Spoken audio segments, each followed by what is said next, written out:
All right, okay. So there are no security men. Nobody to open the They gate. left. All of them left.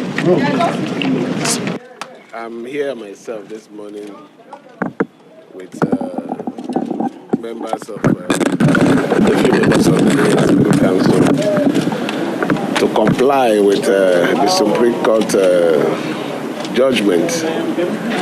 Before my arrival, I've already made several attempts by phone call to reach the Speaker and other members.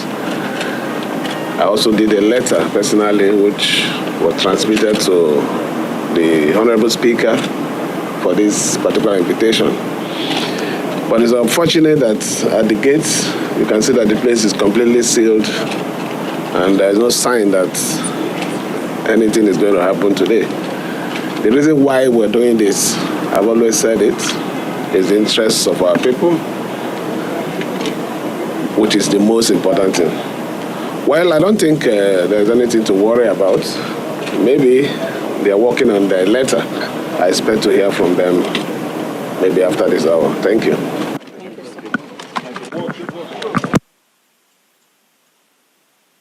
Breaking news, my country people. Governor Fubara locked out of the House of Assembly complex. My people, this is really getting out of hand. This thing where they happen for Rivers State, it don't dey pass, don't be careful. A dramatic scene unfolded at the Rivers State House of Assembly complex on Wednesday as Governor Fubara was reportedly locked out upon arrival.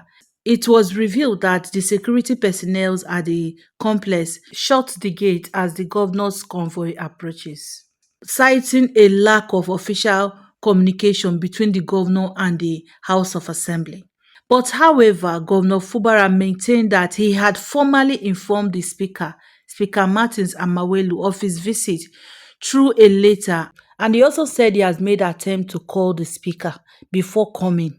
As we can all see that this development comes amid the heightened political tension following Fubara's decision. The guy really said it, that is fully going to implement the February 28, 2025 Supreme Court ruling. Fubara said that he's going to adhere to all the Supreme Court ruling. And apart from this, he directed the Rivers State Independent Electoral Commission to outline modalities for fresh local government election, which has been scheduled for August 9, 2025. Meanwhile, the secretary to the government, Tami Danagogo, in a letter dated March 7, 2025, he requested a meeting with these same lawmakers on the 10th of March to discuss the representation of the 2025 budget to initiate a peace dialogue. But the lawmakers did not honor that invitation.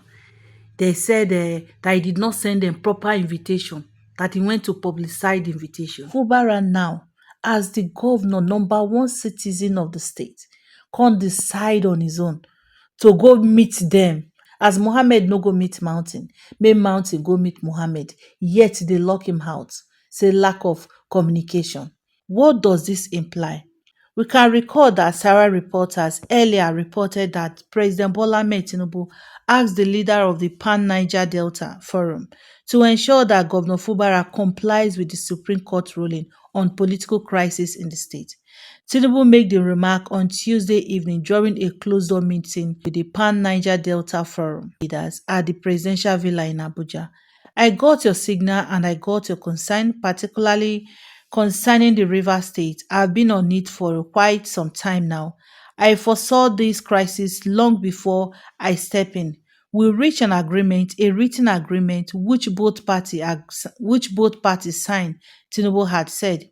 It is sad we find ourselves in this situation today. This is a nation with a rule of law. I should not be the president of the Federal Republic of Nigeria if there is no rule of law. I have total confidence in our judicial. Now the Supreme Court has spoken. Now the Supreme Court has spoken. That is it. Please go back home and help him, Governor Fubara, to implement those recommendations within the shortest possible time, he added. Can you imagine? Can you imagine? So the president also revealed that he had intervened in the crisis both privately and publicly, offering counsel to Fubara on the best way forward. The best way forward is to support Nyesom Wike, right? Nigerian politicians, the best way forward is to support Nyesom Wike. That is just it. The crisis in Rivers State has really intensified, pitting Governor Fubara against his estranged political godfathers, Nyesom Wike, the Minister of the Federal Capital Territory. This dispute, as we all know, stemmed from the deepened power struggle between the governor and the House of Assembly members, which remain largely loyal to Wike. So obviously, this whole issue lies on godfatherism. These 27 lawmakers, they are loyal to Nyesom Wike, and this whole tension escalates when the assembly attempted to impeach Fubara late last year, prompting the series of interventions from the presidency as dem talk. My people, from this Baba settlement, so na only one party na im dis settlement favour. Well, that is by the way, let's not go into that, because then dem sef both Fubara, Nyesom Wike, dey no come out tell Nigerians wetin really be the issue. So make we just dey flow as dey say make we dey flow. But right now, what is happening in Rivers State is not right. No matter what, Fubara is still remains the number one citizen of the state, so it should be respected. Make we no forget say when Wike was the governor, nobody fit try dis kain tin with Wike. Who you be na wey you go try dis kain tin with Nyesom Wike? The same Wike wey dey engineer dis thing now, nobody fit try am with am, nobody dare am. It's really really bad that the presidency don really want to come out and call Wike to order, because all these things that are happening in the state, na the people dey suffer am. No be Wike dey suffer am, no be Fubara sef dey suffer am. Na the people dey suffer am. Even the so-called lawmakers wey talk say dem get people wey dey represent, na the people wey una dey represent na im dey suffer am. Even Fubara, just like what he said, that he's doing all of this because of the people, because of the love he have for the people. The lawmakers on their own part should also know that they have people that they are representing and still let this thing go because of this same set of people they are representing. That is just it. But the ego, the fight for power, e no go let them. Wike wey dey laugh, Wike many years ago when he was the governor, he was busy laughing Amechi, mocking him. Dr. Amechi was destroying the state he once ruled. The same thing now dey applicable to the same Wike o. This is really really bad. So guys, please drop a comment with us on this. Don't forget to like, subscribe and share our videos. Bye bye and see you in my next video.